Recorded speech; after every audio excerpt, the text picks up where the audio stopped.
بسم اللہ الرحمن الرحیم الحمد للہ رب العالمین والصلاة والسلام علی اشرف المرسلین نبینا و سیدنا محمد وعلی آلہ و اصحابہ اجمعین۔ ناظرین السلام علیکم۔ سیرت النبی صلی اللہ علیہ وسلم کے حوالے سے ہماری گفتگو جاری ہے اور آج اس سلسلے کا 45واں پروگرام ہے۔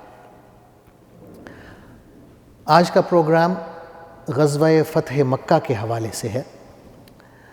علامہ ابن قیم رحمۃ اللہ علیہ اپنی کتاب زاد المعاد میں لکھتے ہیں کہ یہ فتح یعنی فتح مکہ عظیم ترین فتح تھی جس کی بدولت اللہ نے اپنے دین، اپنے رسول اور اپنی پارٹی کو عزت بخشی۔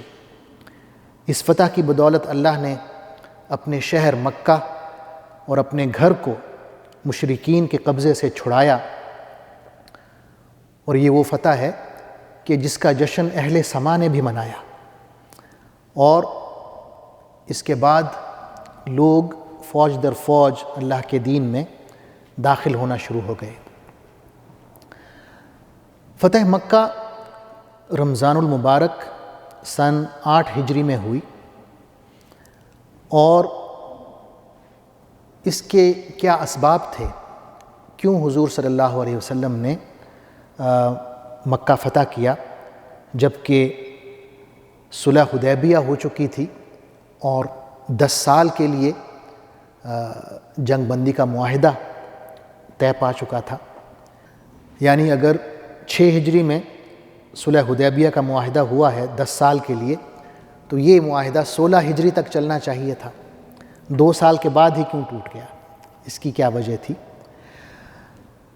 ہوا یوں کہ صلح حدیبیہ میں ایک شک یہ بھی تھی کہ اس معاہدے میں دیگر قبائل بھی شامل ہو سکتے ہیں، مسلمانوں کی طرف سے بھی شامل ہو سکتے ہیں اور قریش کی طرف سے بھی شامل ہو سکتے ہیں۔ تو قریش کی طرف سے قبیلہ بنو بکر شامل ہو گیا اور مسلمانوں کی طرف سے قبیلہ خزاعہ شامل ہو گیا۔ اس شامل ہونے کا مطلب یہ تھا کہ جو اس معاہدے کی شرائط مسلمانوں پر لاگو ہوں گی وہی شرائط قبیلہ خزاعہ پر لاگو ہوں گی، اور جو شرائط قریش پر لاگو ہوں گی وہی شرائط قبیلہ بنو بکر پر لاگو ہوں گی۔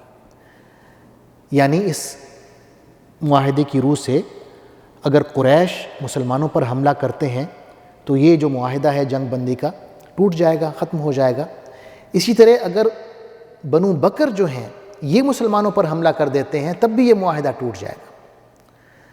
یا ہم یوں کہہ سکتے ہیں کہ اگر بنو بکر خزاعہ پر حملہ کر دیتے ہیں جو مسلمانوں کے حلیف ہیں تب بھی یہ معاہدہ ٹوٹ جائے گا۔ جس طرح اگر مسلمان قریش پر حملہ کر دیتے ہیں تو یہ معاہدہ ٹوٹ جائے گا، اسی طرح اگر خزاعہ جو ہے مسلمانوں کا حلیف یہ قریش پر حملہ کرتا ہے یا بنو بکر پر حملہ کرتا ہے تب بھی یہ معاہدہ ٹوٹ جائے گا۔ تو یہ آسان الفاظ میں یہ ہے کہ جو شرائط مسلمانوں پر لاگو ہو رہے ہیں وہی ان کے حلیف بنو خزاعہ پر لاگو ہو رہے ہیں، اور جو شرائط قریش پر لاگو ہو رہے ہیں وہی ان کے حلیف بنو بکر پہ لاگو ہو رہے ہیں۔ اب ہوتا یہ ہے کہ تاریخی اعتبار سے یہ جو دونوں قبائل ہیں بنو بکر قریش کے حلیف اور خزاعہ مسلمانوں کے حلیف، ان کی آپس میں صدیوں سے دشمنی چلی آ رہی ہوتی ہے، جو کہ صلح حدیبیہ میں آ کے اس میں ایک توقف آتا ہے اور معاہدہ صلح ہو جاتا ہے۔ لیکن اس معاہدے کے 2 سال بعد شعبان سن 8 ہجری میں بنو بکر کا جو سردار ہے، بنو بکر قریش کے حلیف ہیں، اس کا جو سردار ہے نوفل بن معاویہ دیلی، یہ خزاعہ پر حملہ کر دیتا ہے اور خزاعہ کے کئی لوگ قتل کر دیتا ہے۔ اور قریش والے جو ہیں نہ صرف یہ کہ ان کی مدد کرتے ہیں بنو بکر کی، انہیں اسلحہ فراہم کرتے ہیں، بلکہ رات کی تاریکی کا فائدہ اٹھاتے ہوئے قریش کے چند جوان بھی اس حملے میں شامل ہو جاتے ہیں اور خزاعہ پر حملہ کرتے ہیں، ان کے جو لوگ ہیں انہیں قتل کرتے ہیں۔ خزاع جو ہیں وہ تو امن کی حالت میں ہوتے ہیں، وہ توقع بھی نہیں کر سکتے کہ ہم پہ بنو بکر والے حملہ کریں گے، تو وہ جان بچا کے بھاگتے ہیں مکہ کی طرف اور حرم کی حدود میں داخل ہو جاتے ہیں۔ اب اس زمانے میں بھی حرم کی جو حرمت ہے اور تقدس ہے وہ عربوں میں، تمام عربوں میں موجود ہے۔ تو بنو بکر کے جو لوگ ہیں وہ اپنے سردار سے کہتے ہیں، نوفل سے، کہ اے نوفل، ہم حرم کی حدود میں داخل ہو گئے ہیں خزاع کا پیچھا کرتے کرتے، اور یہ اللہ کا حرم ہے، تم اللہ سے ڈرو، مقدس جگہ ہے۔ تو یہ جو سردار ہے نوفل بن معاویہ اپنے چھوٹے منہ سے ایک بہت بڑی بات کر دیتا ہے۔ وہ کہتا ہے کہ آج کوئی خدا نہیں ہے، آج تم اپنا پورا بدلہ لے لو۔ پھر وہ ان سے یہ بھی کہتا ہے کہ اے بنو بکر کے لوگوں، تم حرم میں چوریاں کرتے ہو تو کیا اپنا بدلہ نہیں لے سکتے؟ خزاع مکہ میں داخل ہوتے ہیں اور بھاگ کر وہاں ایک خزاعی سردار رہتا ہے، بدیل بن ورقا خزاعی، اس کی حمایت میں چلے جاتے ہیں۔ اس کی جو حویلی ہے وہاں اس سے حمایت مانگتے ہیں، اس کی حفاظت میں چلے جاتے ہیں۔ اس کے بعد خزاع کا جو سردار ہے عامر بن سالم خزاعی، یہ رسول اللہ صلی اللہ علیہ وسلم کے پاس مدینہ جاتا ہے اور نہایت فصیح و بلیغ اشعار میں پورا واقعہ سناتا ہے کہ کس طرح بنو بکر نے ہم پر حملہ کیا اور کس طرح رات کی تاریکی کا فائدہ اٹھاتے ہوئے قریش نے ان کا ساتھ دیا اور ہمارے درمیان قتل عام کیا گیا۔ حضور صلی اللہ علیہ وسلم خزاع کے جو سردار ہیں عامر بن سالم، اس سے کہتے ہیں کہ ہم آپ کی ضرور مدد کریں گے۔ اس کے بعد جو خزاعی سردار تھا جس نے مکہ میں خزاع کو پناہ دی، بدیل بن ورقا، وہ بھی تقریباً 40 خزاع کے عمائدین کے ساتھ مدینہ آتا ہے، رسول اللہ صلی اللہ علیہ وسلم سے ملتا ہے اور پورے واقعے کی جو تفصیل ہے وہ بتاتا ہے۔ حضور صلی اللہ علیہ وسلم فیصلہ فرما لیتے ہیں کہ ہمیں مکہ پر حملہ کرنا چاہیے، کیونکہ قریش نے اور بنو بکر نے کھلم کھلا معاہدے کی خلاف ورزی کی ہے اور معاہدہ توڑ دیا ہے۔ قریش کو جب یہ احساس ہوتا ہے کہ ان سے بہت بڑی غلطی ہو گئی ہے تو وہ فوراً ایک میٹنگ بلاتے ہیں اور اس میں یہ طے پاتا ہے کہ قریش کے جو سردار ہیں ابو سفیان، ان کو فوراً مدینہ بھیجا جائے اور وہ جائیں اور آپ صلی اللہ علیہ وسلم سے ملیں اور صلح کی نئے سرے سے تجدید کریں۔ ابو سفیان مدینہ جاتے ہیں اور اپنی بیٹی ام المؤمنین ام حبیبہ کے گھر جاتے ہیں اور وہاں حضور صلی اللہ علیہ وسلم کا بستر ہے، اس پر بیٹھنے لگتے ہیں تو ام المؤمنین وہ بستر لپیٹ دیتی ہیں ان کے بیٹھنے سے پہلے۔ تو ابو سفیان پوچھتے ہیں کہ کیا آپ نے مجھے اس بستر کے قابل نہیں سمجھا یا اس بستر کو میرے قابل نہیں سمجھا؟ تو ام المؤمنین فرماتی ہیں کہ یہ رسول اللہ کا بستر ہے اور تم ایک مشرک ہو اور ناپاک ہو، تم اس قابل نہیں ہو کہ رسول اللہ کے بستر پر بیٹھ سکو۔ ابو سفیان رسول اللہ صلی اللہ علیہ وسلم کے پاس جاتے ہیں، بات کرتے ہیں، لیکن آپ صلی اللہ علیہ وسلم ان کی بات کا کوئی جواب نہیں دیتے۔ پھر ابو سفیان اٹھتے ہیں، ابو بکر صدیق رضی اللہ عنہ کے پاس جاتے ہیں، ان سے کہتے ہیں کہ آپ چلیں رسول اللہ صلی اللہ علیہ وسلم سے بات کریں۔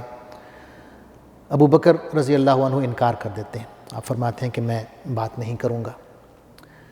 ابو سفیان پھر جاتے ہیں حضرت عمر رضی اللہ عنہ کے پاس، ان سے کہتے ہیں کہ آپ بات کریں۔ حضرت عمر رضی اللہ عنہ کہتے ہیں کہ میں تمہاری سفارش کروں؟ خدا کی قسم اگر میرے پاس سارا اسلحہ ختم ہو جائے اور صرف ایک لاٹھی بچ جائے تو میں اس لاٹھی کے ساتھ بھی تمہارے خلاف جہاد کروں گا۔ حضرت عمر سے مایوس ہو کے ابو سفیان حضرت علی رضی اللہ عنہ کے پاس جاتے ہیں، ان کے گھر چلے جاتے ہیں، وہاں پہ حضرت فاطمہ بھی موجود ہیں، حضرت حسن رضی اللہ عنہ بچے ہیں اور وہ گھٹنوں کے بل چل رہے ہیں، کھیل رہے ہیں، تو ان سے گڑ گڑا کے درخواست کرتے ہیں کہ آپ میرے ساتھ چلیں اور رسول اللہ صلی اللہ علیہ وسلم سے بات کریں۔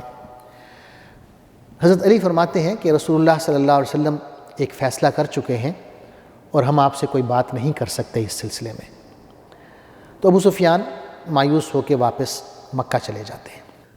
رسول اللہ صلی اللہ علیہ وسلم صحابہ کرام کو تیاری کا حکم دیتے ہیں اور جو قریبی صحابہ ہیں انہیں بتا دیتے ہیں کہ ہم مکہ کی طرف جا رہے ہیں، یعنی عام اعلان نہیں کرتے بلکہ اللہ سے دعا بھی کرتے ہیں کہ اے اللہ قریش سے ہماری یہ جو خبر ہے مکہ پر حملہ کرنے کی یہ مخفی رکھیں، یعنی قریش کو علم نہ ہو کہ ہم مکہ پر حملہ کرنے والے ہیں۔